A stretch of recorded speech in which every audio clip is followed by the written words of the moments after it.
People, it's always the people making the excuse that have time to watch Netflix or have time to, play video games or have time to do extracurricular activities where you could easily prep 30 meals.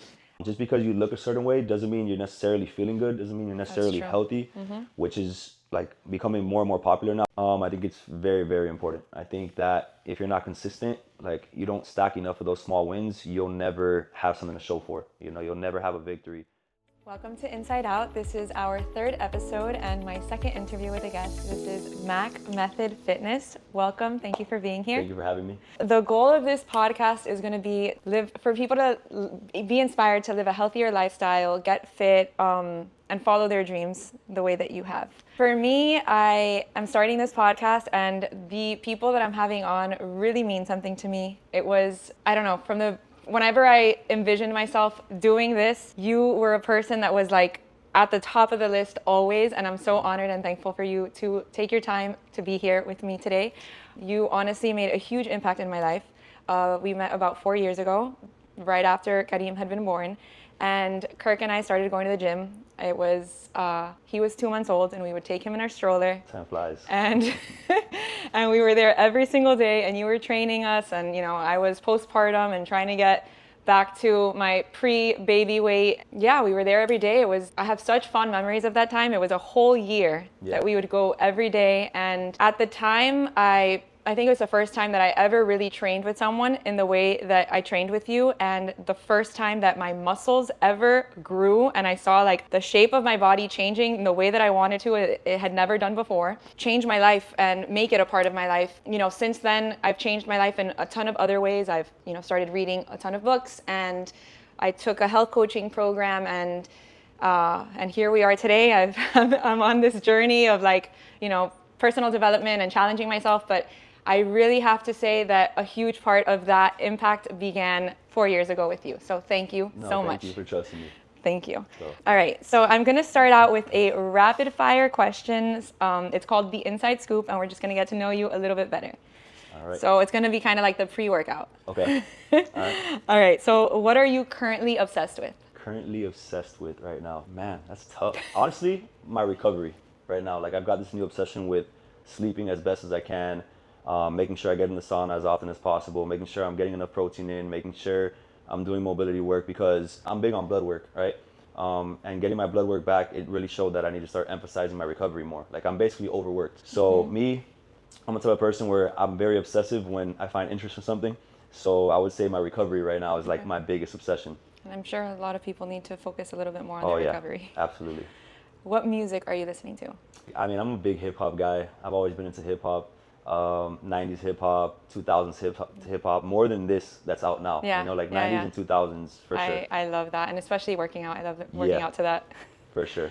What is one non-negotiable in your daily routine? Hitting my protein goal is definitely, I can't sleep at night if I don't hit it. Wow, you're just like there eating chicken before you go to sleep. Whatever it takes.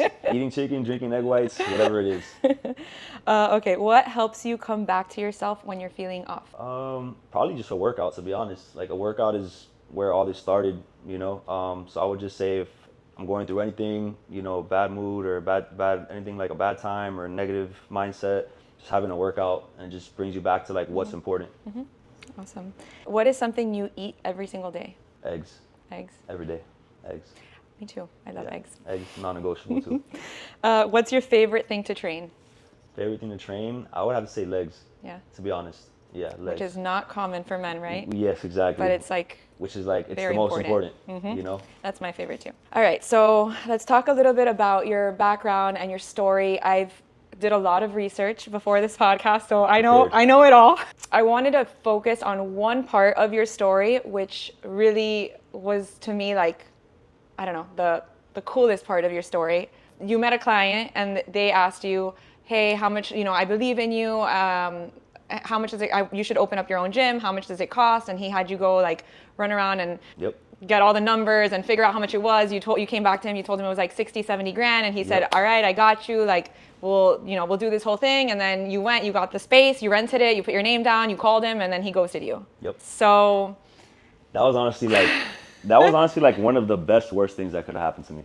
So I personally believe that God puts things in our lives that are difficult, they're challenging, and then, you know, depending on how you respond, it could either be your biggest blessing or it could be your biggest downfall. Right. How were you able to turn that situation around? Because I'm sure in your mind you couldn't afford it. Right. You weren't going to take that step in the first place on Yeah. your own, but now you're in the situation.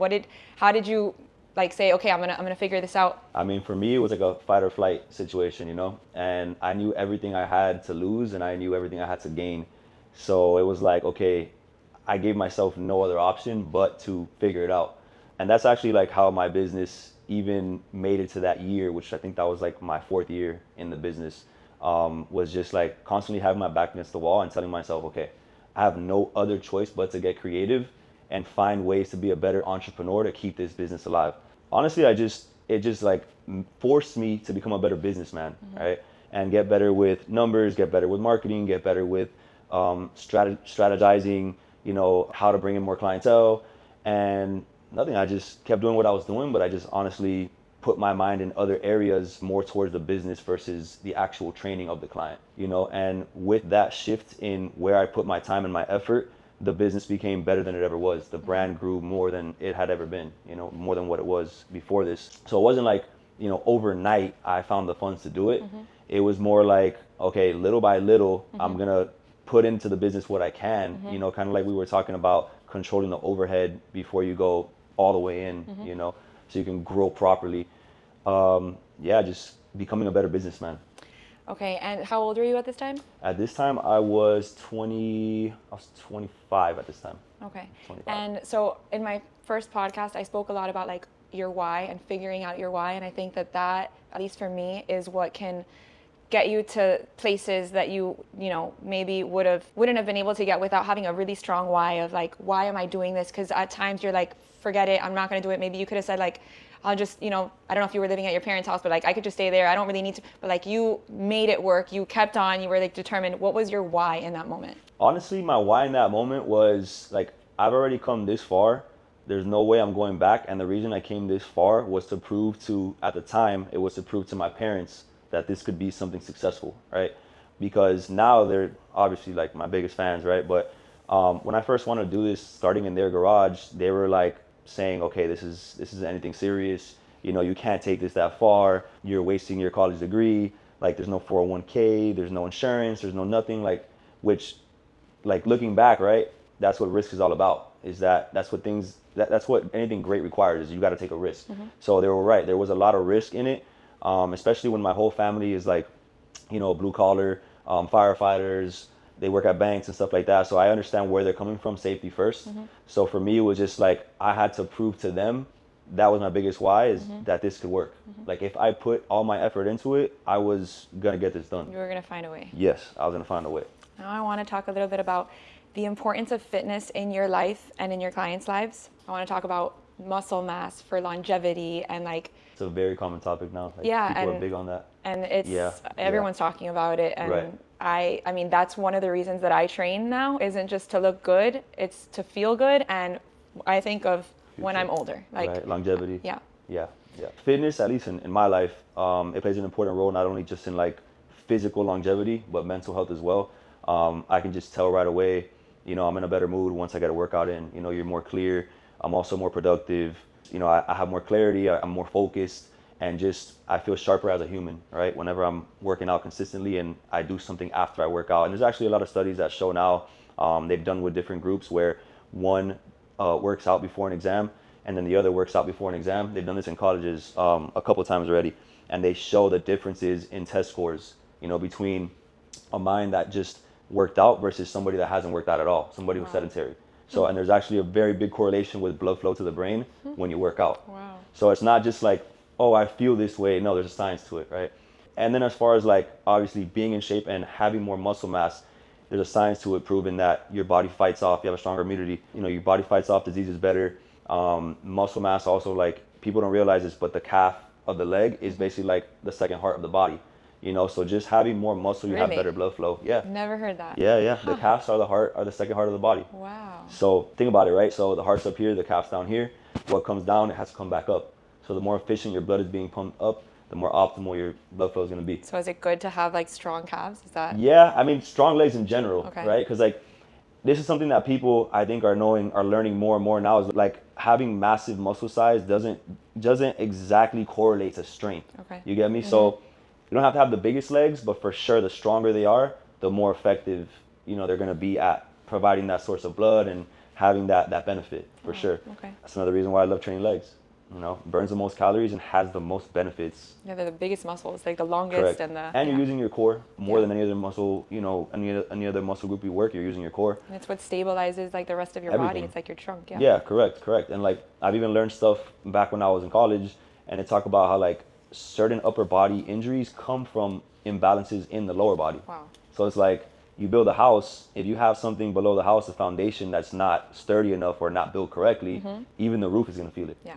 I'm huge on foundations Yeah. of anything, like the foundation in a relationship, the foundation in your business, the foundation in your body, and it's Everything comes back to the foundation. Yeah. It might not in the beginning, but at the end, it's definitely going to be exposed. Yeah. For sure. 100%.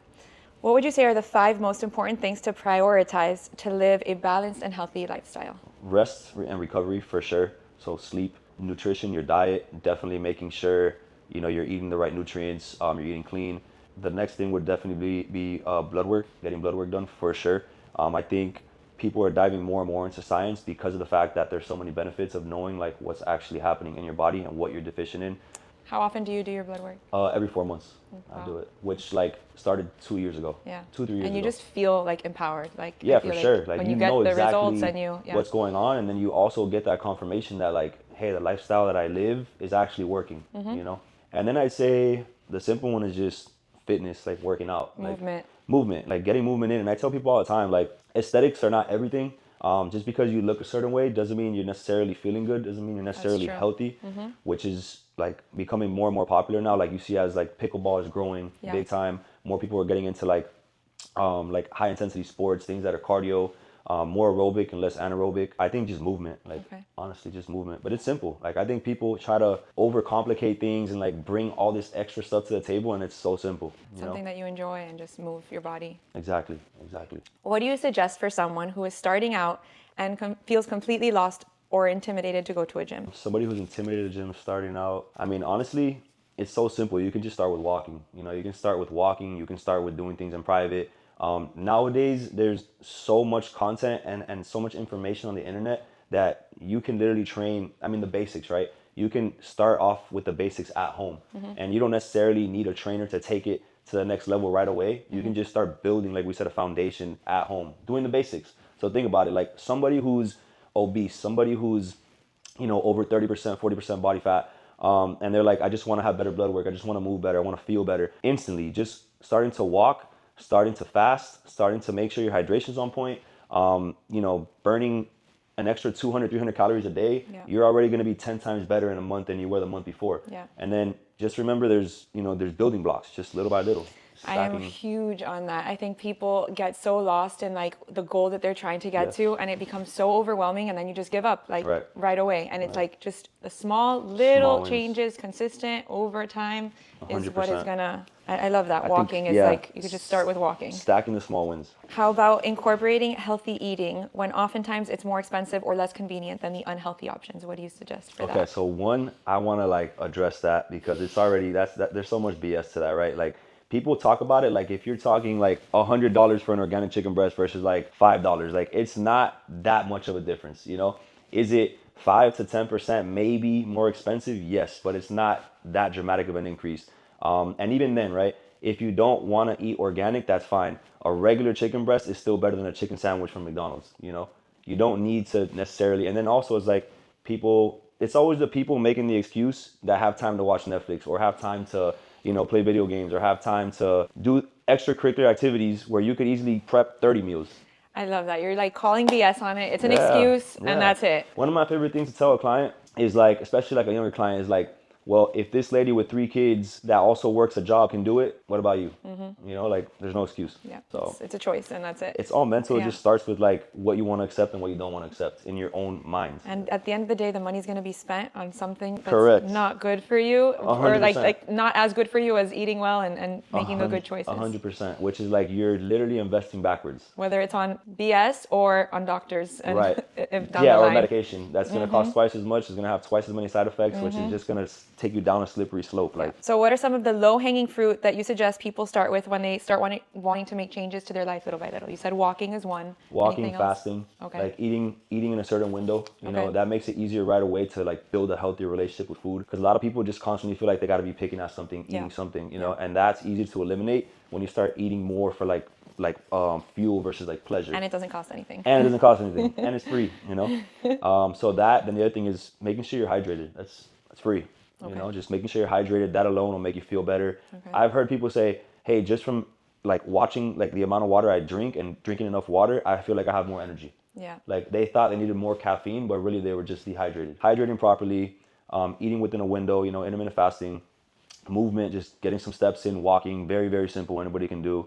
And honestly, just trying to eat at home as much as possible. Just by That's even, huge. yeah, it's massive. Like even to say, okay, fine, you want to eat pizza. That pizza at home is still 10 times better than a pizza outside. Yeah. You know, you want to have chicken tenders, cool. Them at home instead of them on the street is still 10 times healthier. Yeah. So just trying to eat in home as much as possible. I agree with that. I want to speak on your client transformations and how important that is for your business.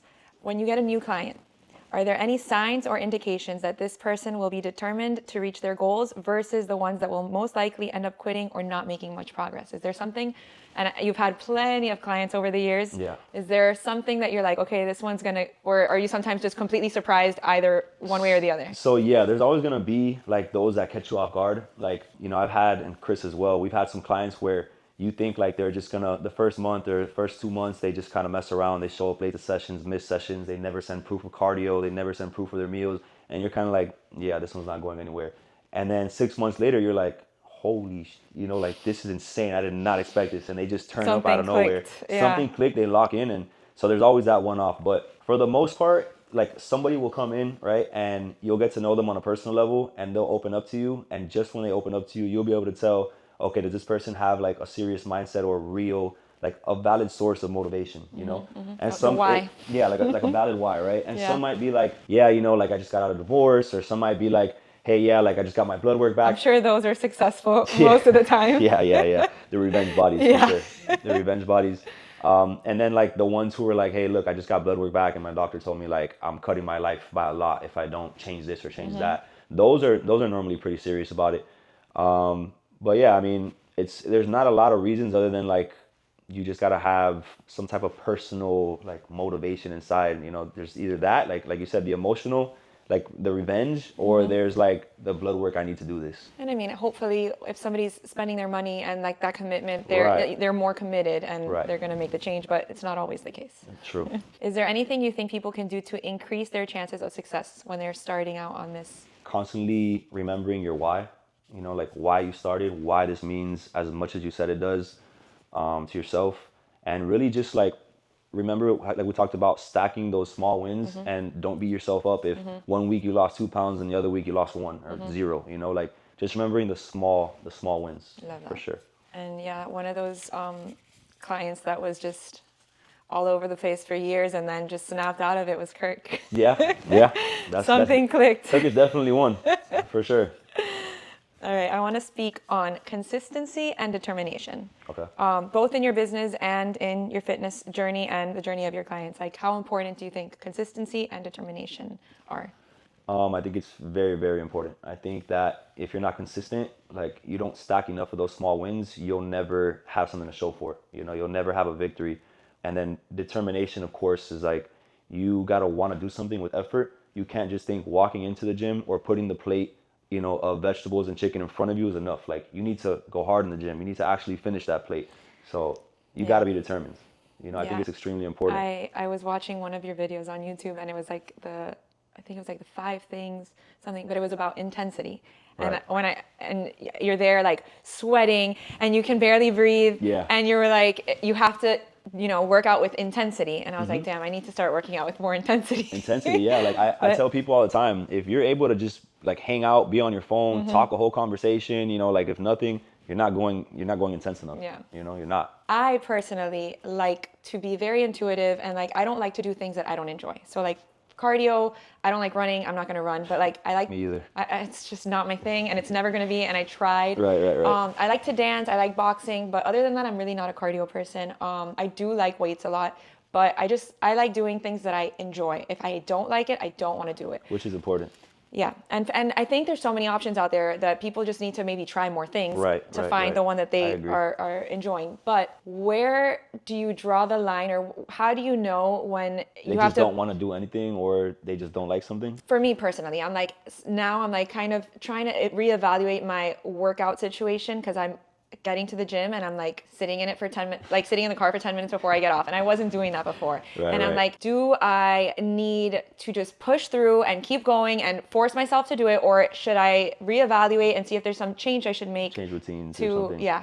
So yeah, doing this now, man, I've been working out since I was like 15 years old. So doing this like 16, 17 years now. Definitely change your routine will make things fresh and make you kind of want to lock back in. Okay. Also, one thing that I started doing recently, this is like 2 years now, I'll get to the point where it's kind of like you said, you get into the gym, and even me that I do this for a living, and you're like, all right, man, let's just get through it, all right?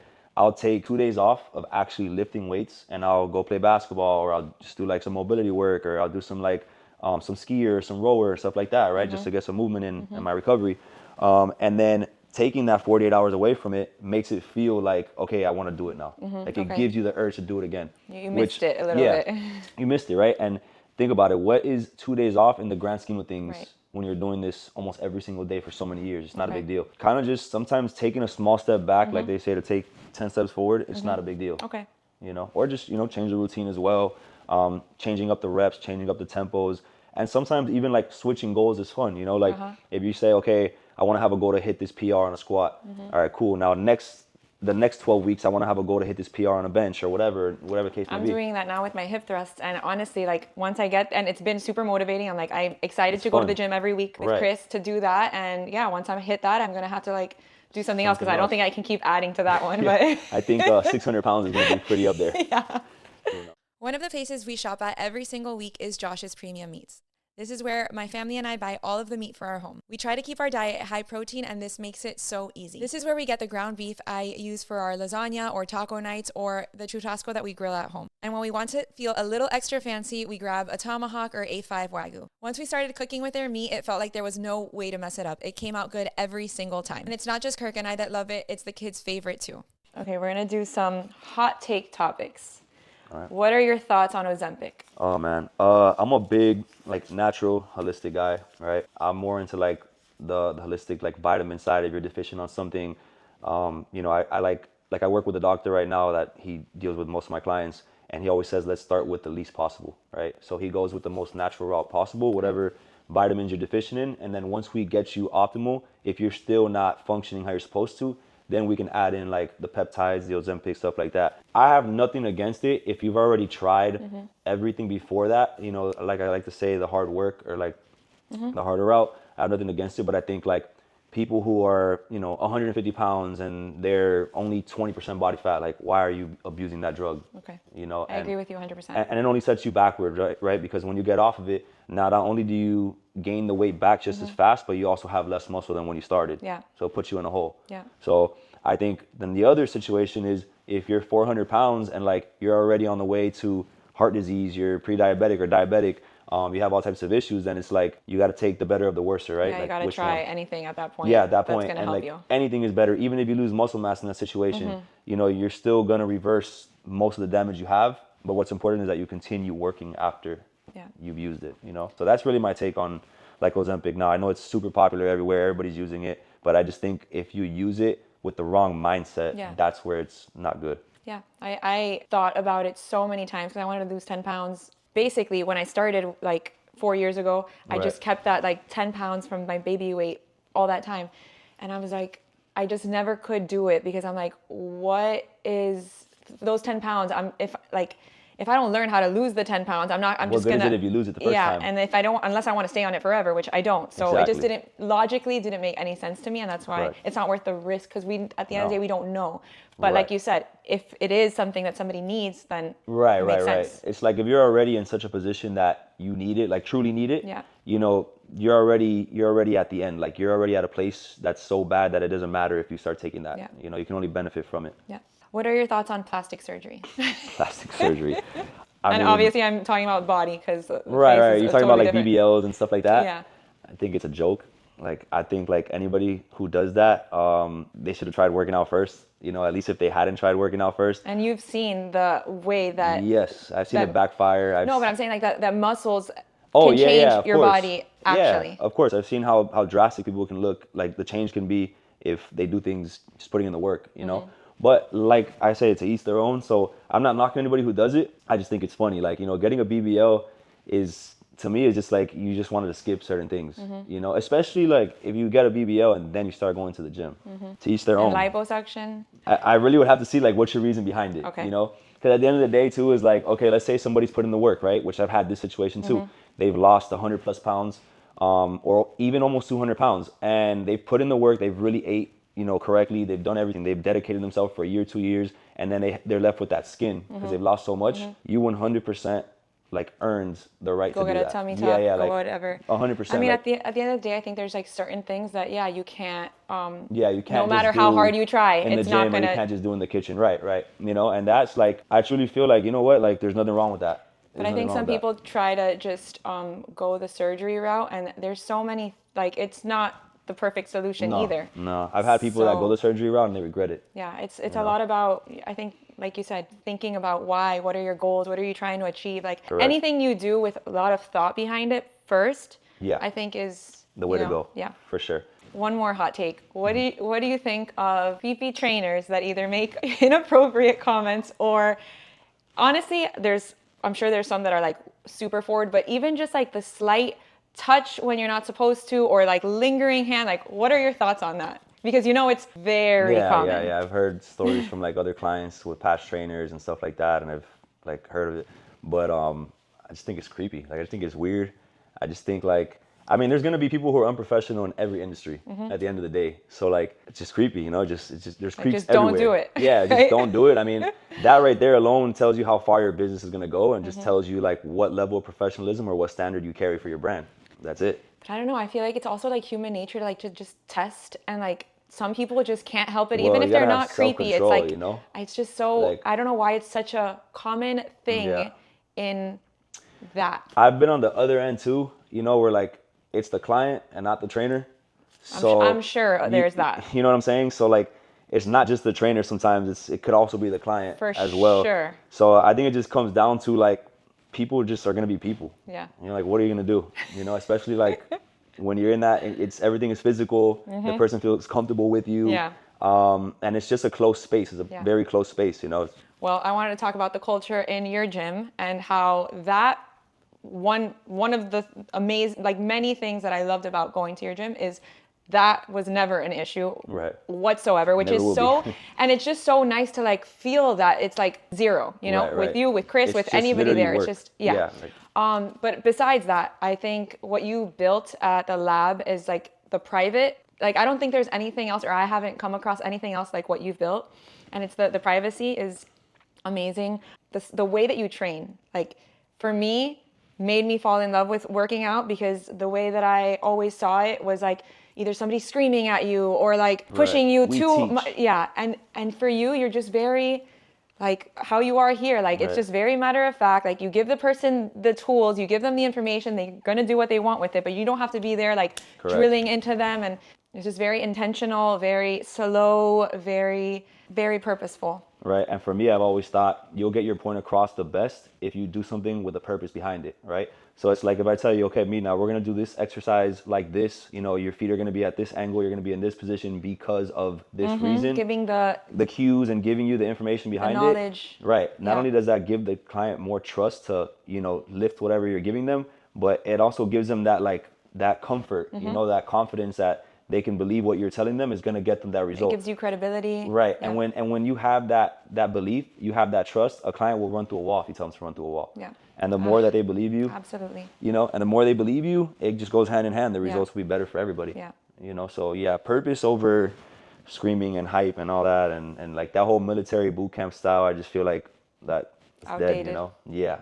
Some people like it, but not gonna get that from me. No, I don't. And I can honestly tell you, I love training in your gym. Thank you. I love Chris, which is your, Yeah, Chris is like my right hand. how important is it to be able to pivot in moments the way you had to? Because in your story, you started getting like these big clients all of a sudden, and then your arm, Yeah, and you then I had ended up broken having surgery. yeah, you had arm surgery. Yeah, I had shoulder surgery. Yeah, yeah, yeah.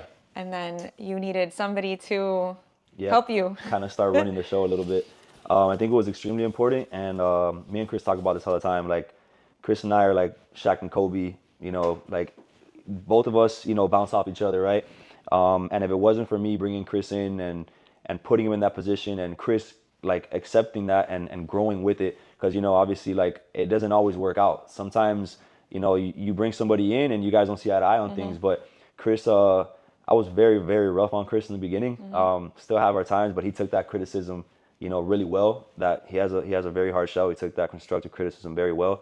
And there's only two things that can happen when you get that type of pressure. You're either gonna grow or you're gonna break. You know, and Chris grew. Yeah. You know, luckily he grew at a really fast pace, so it allowed me to grow at a really fast pace. Because at the end of the day, like, you know, you see all these gyms out here and they're like these corporate gyms or public gyms and they have a bunch of trainers, but we're just us. Yeah. You know, we're just us, and really it's just a matter of, you know, optimizing what we have and trusting each other. And I think it's very, very, very big. It's very important for you to be able to have that extra set of hands Yeah. in order to like take on other opportunities and go through other doors. Yeah. You know, because let's be honest, like without Chris, when I started training these bigger clients, I had to travel a lot. There would be nobody in the lab. It would be impossible. Yeah. You know, so I think it's extremely important to be able to grow and find somebody that you can grow correctly with. You guys have done like an incredible job together, honestly. Thank you. Yeah, that was like honestly one of the best things that ever happened to the lab for sure. So shout out to Chris. Shout out, Chris. We love you. Love you, Chris. So this is one of the topics that I'm most passionate about is personal development and growth. How important is your personal development and growth to you? Very, because I feel like I personally represent my brand.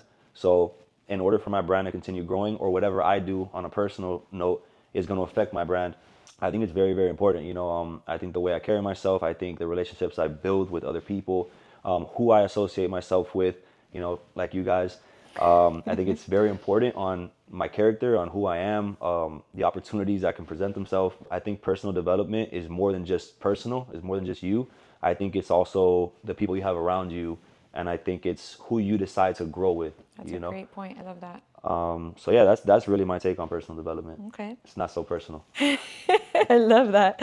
What's your favorite way to learn? Honestly, probably hands-on would be my favorite way to learn. Like if I'm trying to implement something for one of my clients, I want to try it first, so I feel comfortable with it, so I can kind of grasp exactly what they're gonna feel, or kind of, you know, what they're gonna feel like performing that movement or that routine. For example, right, I had a client, his blood work came back. We had to work on his VO2 max. I started doing my own like VO2 max training, like my own routine, to be like, okay, I know what this feels like. Now I know how to adjust it to give it to him, who's obviously not in the same shape that I am. So hands-on for sure, at least in my field, for sure, hands-on. Yeah, it's the best way to get a full 100%. understanding of something. Yeah, 100%. Well, I'm a huge book reader, and I know you've read books. Well, I read too. too. Yeah, I read too. What is there any book recently that you've read that you love that you recommend? One book that I like a lot, that I recommend to a lot of people that are entrepreneurs, is Winning Without a Pitch Manifesto. Okay. That's what it's called. I'm Yeah. gonna look that one So up. a client gave it to me probably like a while back, probably like 5, 6, maybe more years. They gave it to me, and he's an entrepreneur as well, owns his own business. And he gave me the book, and he's like, hey, look, this book changed my life on how I run my business, right? Okay. Basically, the book is like the title, Winning Without a Pitch, right? So it's basically attracting your clientele and kind of positioning yourself properly to make the most out of, you know, your brand and your business. I like that book a lot. I actually read it more than once. It's probably the only book I've read more than once. That means it's really good. Right. I've highlighted it, you know, I've highlighted a lot. Do you believe that you're living out your purpose? Yes, for Yeah. sure. What do you think your purpose is? I think my purpose is to better people's lives by using my life as an example, right? So I feel like I've always been big into like just the healthier side, fitness, just which is like part of my upbringing because like my parents would always have us outside, playing sports, like always something physical, right? So me and my three brothers. So I feel like I carried that through life with the lessons that I learned, through sports and through fitness and getting over those, like getting through adversity and stuff like that, through injuries and through losses and everything that sports teaches you, right? To be able to use those to be able to provide people with like a guideline of how to have a healthier lifestyle. So I think I am. Do you believe in manifesting? I believe in manifesting, but I believe more in like putting yourself in the position. Okay. I think there is like, a sense of luck to everything. I think there's a sense of luck, but I feel like that quote is true. The harder you work, the luckier you get. Yeah. I don't know. I just feel like when I look back, right, I look at like anybody's timeline, like my own timeline or somebody that's famous or somebody that's successful, whatever. You look at their timeline, most of the time it's not by accident. It's like, what were they doing 10 years ago? What were they doing 5 years ago? What were they doing 3 years ago? And it's like things normally just, they go in the Hopefully. right direction. Hopefully, right? Hopefully. But like if I had to go outside and like, bet on if the sky was blue, Yeah. I'm going to go with what I Yeah. normally see. Yeah. So, All right, we're going to do some out in the open kind of like goals or dreams or things that you have okay, if you could travel to any place in the world tomorrow, where would it be and why? if I could travel to anywhere, I would say probably Egypt. It'd probably be Egypt just because like I think the Egyptian culture is like really, really dope. I like the art. I mean, a bunch of my tattoos are Egyptian. Oh, well, that Right. definitely So, makes like, sense. That's I, aligned. I think it's cool. I've never been to a place like that. Yeah. I think it's way different than anywhere else I've traveled, and I've traveled a lot in the last Yeah. 2 years. So that's up there. I would say Egyptian. Yeah, I would Okay, say cool. Egypt. Yeah, Egypt. What is your ultimate dream car?